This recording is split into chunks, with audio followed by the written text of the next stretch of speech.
তো আমরা আমাদের আজকে আমরা বসছিলাম গতকালকের মতোই, আমরা সহ বিভিন্ন ডিসিপ্লিনের সিনিয়র যারা টিচার ছিলেন প্লাস্টিক সার্জারির এবং অন্যান্য ডিসিপ্লিন। আপনারা জানেন যে বার্নের পেশেন্টের জন্য মাল্টি ডিসিপ্লিনারি অ্যাপ্রোচ লাগে, সেই মাল্টি ডিসিপ্লিনারি বোর্ড গতকাল ছিলেন, আজকেও ছিলেন, তারা সহ আমরা বসছিলাম আজকে। এবং আমাদের সঙ্গে একজন সিঙ্গাপুরের একজন কনসালটেন্ট ছিলেন। আমরা সবাই মিলে ইন অ্যানিমাস ডিসিশন নিয়ে আমরা পেশেন্টগুলোকে আজকে আবার নতুন করে ক্যাটাগরাইজ করেছি।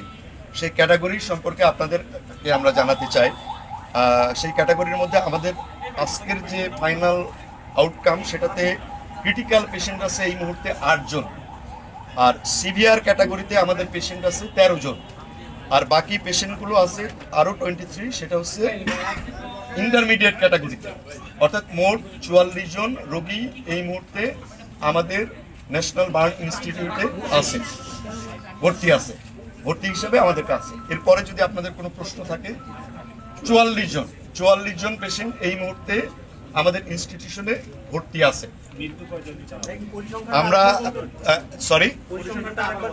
শিওর, আমাদের ক্রিটিক্যাল ক্যাটাগরিতে মোট আছে 8 জন, আমাদের সিভিয়ার ক্যাটাগরিতে আছে 13 জন এবং ইন্টারমিডিয়েট ক্যাটাগরিতে আছে 23 জন। আমরা আসলে আজকে আমরা যেভাবে প্রসিডিংস গুলো করতেছিলাম, আমরা নিজেরা যেভাবে আলোচনা করছিলাম বা পেশেন্টের ম্যানেজমেন্ট করছিলাম, সিঙ্গাপুরের যে ভদ্রলোক আসছেন উনি আমাদের সঙ্গে বসছিলেন। অ্যাকচুয়ালি উনি সরাসরি কোনো চিকিৎসা পদ্ধতি বা রোগীদের সঙ্গে উনি কোনো কথা বলেননি। আমরা যে রোগীগুলো নিয়ে যে আলোচনাটা আমরা করেছি, আমাদের সাথে উনিও কিছু মতামত দিয়েছেন।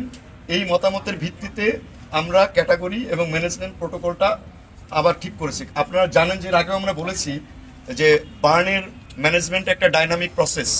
এই ডাইনামিক প্রসেসে অর্থাৎ প্রতি ঘন্টায় ঘন্টায় কিন্তু এইটা চেঞ্জ হয়। তো আমরা আজকে যে ডিসিশন হলো যে আমরা প্রতি 12 ঘন্টা অন্তর অন্তর এইগুলো নিয়ে আবার সিনিয়ররা সবাই বসবো, কিন্তু এই যে ডিসিশনগুলো আমরা দিব সেই ডিসিশন অনুযায়ী প্রতি ঘন্টায় ঘন্টায় আমাদের টিমগুলো তার ম্যানেজমেন্ট দিতে থাকবে। অ্যাকচুয়ালি বার্নের শিশুরা ডেফিনেটলি আমরা যেটা বলে থাকি এক্সট্রিম অফ এজ যারা শিশু এবং বৃদ্ধ যারা থাকে তাদের ডেফিনেটলি তারা ভালনারেবল থাকে। ওই পয়েন্টগুলো আমাদের আগের মতো, আমাদের তো এর আগেও শিশুদের ডেফিনেটলি রেগুলার বেসিসে আমরা চিকিৎসা করে থাকি। ওই পয়েন্টগুলো মনে রেখেই তাদের জন্য যেটা প্রযোজ্য সেইভাবে আমরা ম্যানেজমেন্ট প্রোটোকল ঠিক করেছি। আসলে ভালনারেবলিটি শুধু শিশু বা বয়স্কর জন্য না, অন্যান্য যে পয়েন্টগুলো অর্থাৎ বার্নের পার্সেন্টেজ কেমন, বার্নের থিকনেস কেমন, সাথে ইনহেলেশন ইনজুরি কেমন, এইগুলোর উপরে বেস করে আমরা বার্নের এই সিভিয়ারিটিটা আসলে নির্ধারণ করে থাকি। বাচ্চারা কিন্তু অসুস্থ। আমরা যদি আমাদেরকে যে কোনো বিষয়ে অনেক জায়গা থেকে, ইন্ডিয়ান, আমেরিকা, চায়না, বিভিন্ন জায়গা থেকে, আমাদের বাংলাদেশেরই অনেক বিশেষজ্ঞ আছে, তারা কিন্তু আমাদেরকে বিভিন্নভাবে সহায়তা করতে চাচ্ছেন। এবং যে কোনো চিকিৎসা সংক্রান্ত বিষয়ে যে কোনো সহায়তাকে আমরা একটা গুড জেস্টার হিসেবে ধরি এবং আমরা সবাইকেই সম্মান করি। কিন্তু এই মুহূর্তে আমরা যে প্রোটোকল নিয়ে আগাচ্ছি, আমরা মনে করি যে এই প্রোটোকল নিয়েই আমাদের সামনে আগাবো। ভবিষ্যতে যদি এই বিষয়ে কেউ সুপরামর্শ আমাদের দিয়ে থাকেন এবং আমরা যদি মনে করি সেটা আমাদের রোগীদের জন্য ভালো হবে, ডেফিনেটলি এই ব্যাপারে আমরা মোটেই ইগোইস্টিক নই। চিকিৎসার ব্যাপারে, একটা বাচ্চার ভালো হওয়ার ব্যাপারে কোনো সুপরামর্শ অবশ্যই আমরা বিবেচনায় নিব। আমরা যে কোনো পরামর্শ আসলে আমরা সবাই মিলে একটা বসে যদি কোনো চেঞ্জ করতে হয়, করলে যদি আমাদের বাচ্চাদের জন্য ভালো হয়, অবশ্যই আমরা।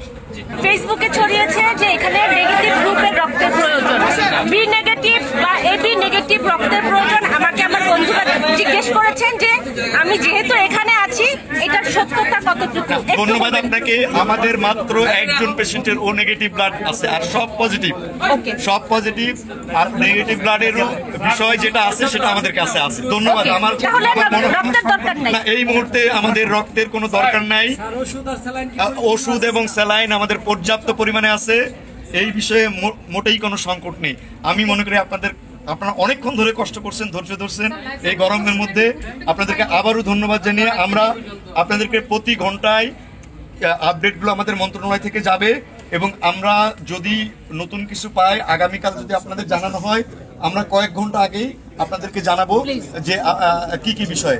আমার মনে হয় যে আমরা বাচ্চাদের চিকিৎসার প্রতি সম্মান দিই সবাই। আপনারা, আমি বিশ্বাস করি আপনারা প্রত্যেকেই যারা আছেন তারা এই বিষয়ে ওয়াকিবহল, যাতে আমরা চিকিৎসা সংক্রান্ত কাজগুলো নির্বিঘ্নে করতে পারি। এবং এই কয়দিন আপনারা যে কষ্ট করেছেন, ভীষণ কষ্ট করেছেন, এবং অনেক ক্ষেত্রেই আপনাদের সঙ্গে কিছু কিছু ক্ষেত্রে হয়তো কিছু অমানবিক আচরণও হয়েছে।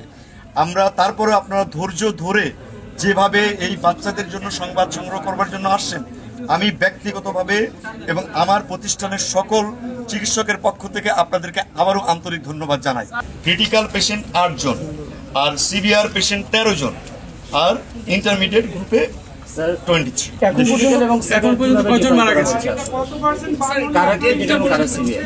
আচ্ছা, একজন ডেথ জানতে চাইছে। আমাদের এখানে এই মুহূর্তে মানে আমাদের গতকাল পর্যন্ত ছিল 10 জন, তারপর গতকাল রাত 12টা 15 মিনিটে আরেকজনের মৃত্যু হয়েছে। সর্বমোট মিলিয়ে আমাদের হসপিটালে আসার পরে 11 জনের মৃত্যু হয়েছে। আপনাদের পরিকল্পনায় কি দেশের বাইরে নিয়ে যাওয়ার কোনো? আচ্ছা, সিঙ্গাপুর থেকে যিনি এসছেন ওনারা মানে আমরা যে বার্নের প্রোটোকল জানেন যে সারা পৃথিবীতে প্রায় একই রকম। তো আমরা যে ডিসিশনগুলো নিচ্ছি সেই ডিসিশনের সঙ্গে উনি আমাদের সঙ্গে শেয়ার করেছেন, ওনার কিছু ডিসিশনও আমাদের সঙ্গে শেয়ার করেছেন। একসঙ্গে আসলে এটা কোনো একক বা ব্যক্তিগত ডিসিশন না, আমাদের টোটাল যে এক্সপার্ট প্যানেল, সেই প্যানেলের সমস্ত সদস্যের মতামতের ভিত্তিতে ওনারও কিছু মতামত আছে, সেই অনুযায়ী আমরা চিকিৎসা গুলো চালাবো। প্রোটোকল সেম, এই কথাটা আমরা বলেছি। আমরা প্রত্যেকটি পেশেন্টকে আমরা আজকে সারাদিনে প্রত্যেকটি পেশেন্ট সময়টা নিয়েছি আমরা এই জন্য ইন্ডিভিজুয়ালি প্রত্যেকটা পেশেন্টের তথ্য আমরা নিয়ে আলোচনা করেছি, ইন্ডিভিজুয়ালি এভরি পেশেন্ট নিয়ে আলোচনা করেছি।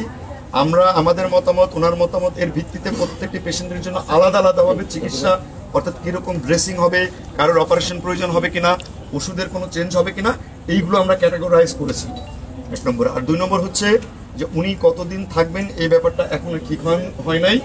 এই ব্যাপারটা ওনার সঙ্গে আমরাও পরামর্শ করব, উনিও আসছেন। উনি যতদিন আমাদের সঙ্গে থাকতে চাইবেন বা মনে করবেন সেই বিষয়টা আমরা পরবর্তীতে আপনাদের জানাতে পারি। আমাদের সঙ্গে ইনফ্যাক্ট এটা নিয়ে এখনো কথা হয়নি। এইটা আসলে আমাদের মন্ত্রণালয়, পররাষ্ট্র মন্ত্রণালয় এবং আমাদের স্বাস্থ্য মন্ত্রণালয়ের ঊর্ধ্বতন কর্তৃপক্ষ এই বিষয়টা জানে। ক্রিটিক্যাল পেশেন্ট বলতে বোঝানো হয় যে পেশেন্টগুলো সবচেয়ে বেশি ইনজুরি এবং ঝুঁকির মধ্যে আছে। এই পেশেন্টগুলোর ক্ষেত্রে আমরা সবসময় বলে থাকি যে এই পেশেন্টগুলোর সম্পর্কে প্রেডিক্ট করা ভেরি ডিফিকাল্ট, তাদের ভালনারেবিলিটি অনেক বেশি। এই পেশেন্টগুলোকে ক্যাটাগরাইজ করি আমরা এই জন্য যে যাতে করে তাদের জন্য আমরা স্পেশাল ম্যানেজমেন্ট দিতে পারি। একদমই মানে এই পেশেন্টগুলোর পরিবর্তনটা ঘন্টায় ঘন্টায় হয়। এখন যে অবস্থায় আছে 1 ঘন্টা পরে হয়তো পরিবর্তনটা আরো খারাপের দিকেও যেতে পারে, হয়তো স্ট্যাটিক থাকতে পারে, অথবা একটু ইমপ্রুভমেন্ট হতে পারে। সেই কারণে এই পেশেন্টের যে কোনো ভালো বা খারাপ নিউজ মুহূর্তে মুহূর্তে চেঞ্জ হয়। এটা একেবারে সর্বস্তরের আমরা ক্রিটিক্যাল কন্ডিশন বলে থাকি।